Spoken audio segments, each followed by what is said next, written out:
بسم اللہ الرحمن الرحیم۔ عزیز طلبہ و طالبات، السلام علیکم ورحمۃ اللہ وبرکاتہ۔ امید ہے آپ سب خیریت سے ہوں گے۔ اللہ پاک سے دعا ہے کہ وہ اپنے فضل و کرم کے دروازے آپ کے لیے کھول دے اور آپ کو ہمیشہ کامیابیوں اور کامرانیوں سے ہمکنار فرمائے۔ آمین ثم آمین۔ آج ہم درجہ نحو و دہم اردو لازمی حصہ نثر کا سبق نمبر 6 اصغری نے لڑکیوں کا مکتب بٹھایا پڑھیں گے۔ یہ سبق صنف ادب کے لحاظ سے ناول ہے۔ سبق پڑھنے سے پہلے ضروری ہے کہ آپ لفظ ناول کو سمجھ لیں۔ ناول اردو ادب کی مشہور و مقبول صنف ہے۔ لفظ ناول اطالوی زبان سے مشتق ہے جس کے معنی ہے نیا۔ اردو میں یہ صنف انگریزی ادب کے راستے داخل ہوئی۔ ناول ایک ایسا نثری قصہ ہے جس میں ہماری حقیقی زندگی کا عکس نظر آتا ہے۔ گویا ناول نگاری زندگی کی تصویر کشی کا فن ہے۔ ناول کی بہت سی تعریفیں ملتی ہیں لیکن کوئی بھی تعریف اتنی جامع اور مکمل نہیں ہے جو ہر قسم کے ناول کی خصوصیات کو بیان کر سکے۔ فنی اعتبار سے ایک معیاری ناول میں قصہ یا کہانی، پلاٹ، منظر نگاری، کردار نگاری، مکالمہ نگاری جیسے بنیادی عناصر کا پایا جانا ضروری ہے۔ قصہ یا کہانی: تمام افسانوی ادب میں قصہ مشترک ہے۔ ڈرامہ، افسانہ، ناول اور داستان کو افسانوی ادب کہتے ہیں۔ لہٰذا قصہ وہ بنیادی شے ہے جس کے بغیر ناول وجود میں نہیں آ سکتا۔ ناول میں کہانی یا قصہ ریڑھ کی ہڈی کی حیثیت رکھتا ہے۔ پلاٹ قصے کو ترتیب دینے کا نام ہے۔ ایک کامیاب ناول نگار واقعات کو اس طرح ترتیب دیتا ہے جیسے موتی ایک لڑی میں پروئے جاتے ہیں۔ ان واقعات میں ایسا تسلسل ہونا ضروری ہے کہ ایک کے بعد دوسرا واقعہ بالکل فطری معلوم ہو۔ پلاٹ کے بغیر کامیاب ناول کا تصور ممکن نہیں۔ کردار نگاری بھی ناول کا ایک اہم جز ہے۔ ناول میں کچھ مرکزی کردار ہوتے ہیں، یہ قصۂ کردار کہلاتے ہیں۔ یہ جتنے حقیقی زندگی یعنی اصل زندگی سے قریب ہوں گے، ناول اتنا ہی کامیاب ہوگا۔ کردار کی دو قسمیں ہیں، پیچیدہ اور سپاٹ۔ جو کردار حالات کے ساتھ تبدیل ہوتے ہیں وہ پیچیدہ کہلاتے ہیں۔ اس طرح کے کردار جیتے جاگتے کردار کہلاتے ہیں اور ادب کی دنیا میں امر ہو جاتے ہیں، جبکہ سپاٹ کردار وہ ہوتے ہیں جو پورے ناول میں ایک ہی سے رہتے ہیں۔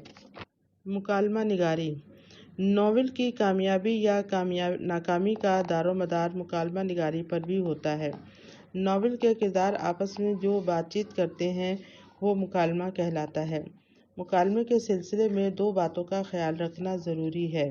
ایک تو یہ کہ مکالمہ غیر ضروری طویل نہ ہو، دوسرے یہ کہ مکالمہ جس کردار کی زبان سے ادا ہو رہا ہے اس کے حسب حال ہو۔ منظر نگاری یا منظر کشی: ناول میں جو واقعہ پیش کیا جا رہا ہو اس کا پورا نقشہ پیش کرنے کو منظر کشی کہا جاتا ہے۔ منظر کشی یا منظر نگاری سے ناول کی دلکشی اور تاثیر میں اضافہ ہو جاتا ہے۔ منظر کشی کامیاب ہو تو جھوٹا قصہ بھی سچ لگنے لگتا ہے۔ پیارے بچوں، امید ہے کہ آپ نے ناول کے بارے میں اچھی طرح سمجھ لیا ہوگا۔ عزیز طلبہ و طالبات، اب ہم مصنف کے تعارف کی طرف آتے ہیں۔ ڈپٹی نذیر احمد کے بارے میں کسی نے کیا خوب کہا ہے: نذیر احمد کا مقصود ولی اصلاح نسواں ہے، جو دل میں ہے وہی ان کے قلم سے عیاں ہے۔ شمس العلماء ڈپٹی نذیر احمد 1831 میں ضلع بجنور میں پیدا ہوئے۔ آپ کا تعلق ایک علمی گھرانے سے تھا جو اپنی قابلیت کے سبب معتبر مانا جاتا تھا۔ آپ نے دلی کالج سے ادب، عربی، فلسفہ اور ریاضی کی باقاعدہ تعلیم حاصل کی۔ اسی دوران آپ کو انگریزی زبان سے رغبت ہوئی اور انگریزی زبان سیکھنا شروع کی۔ اس دور میں مسلمان چونکہ انگریزی زبان کو اچھا نہیں سمجھتے تھے، اس لیے خاندان بھر کے اعتراضات کی وجہ سے یہ سلسلہ آگے نہ بڑھ سکا۔ ملازمت کی ابتدا ایک مدرس کی حیثیت سے کی۔ لاہور میں ڈپٹی انسپکٹر مدارس مقرر ہوئے۔ سرکاری نوکری کے دوران انگریزی زبان میں مہارت حاصل کی۔ گورنمنٹ نے ان کی خدمات کے اعتراف میں انہیں تحصیلدار یعنی SHO اور افسر بندوبست یعنی مینیجر کے عہدوں پر ترقیاں دیں۔ ڈپٹی نذیر احمد نے کئی ناول لکھے اور انہوں نے ان ناولوں کے ذریعے اردو ادب کو بہترین کرداروں سے نوازا ہے۔ میرات العروس کے دو کردار اصغری اور اکبری، جو دونوں ایک ہی گھر میں بیاہ کر جاتی ہیں، اصغری اپنی ذہانت، معاملہ فہمی اور سلیقہ مندی سے اپنے گھر کو محدود وسائل کے باوجود گھر کو جنت کا نمونہ بنا دیتی ہے، جبکہ اکبری انتہائی درجے کی پوہڑ، بدتمیز اور بے سلیقہ اسی گھر میں جا کر کس طرح اپنی اور اپنے شوہر کی زندگی کو جہنم بنا دیتی ہے۔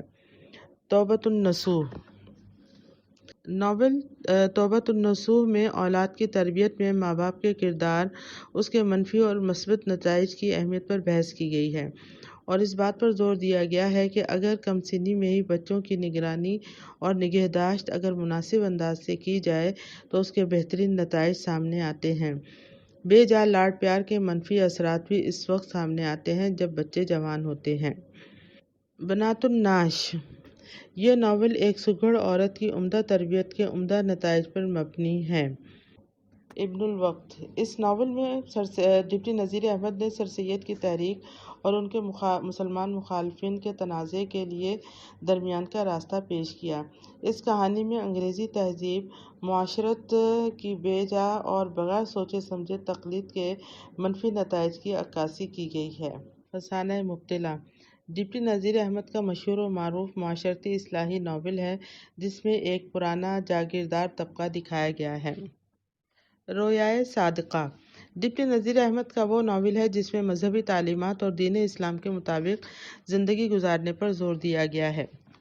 ان تمام تخلیقی کارناموں کے علاوہ ڈپٹی نذیر احمد نے مختلف تحریریں پیش کیں جن میں قرآن مجید کا ترجمہ، تعزیرات ہند کا ترجمہ، اخلاقیات و عقائد اسلامی اور دیگر کئی موضوعات پر مبنی کتب آپ کا علمی کارنامہ ہے۔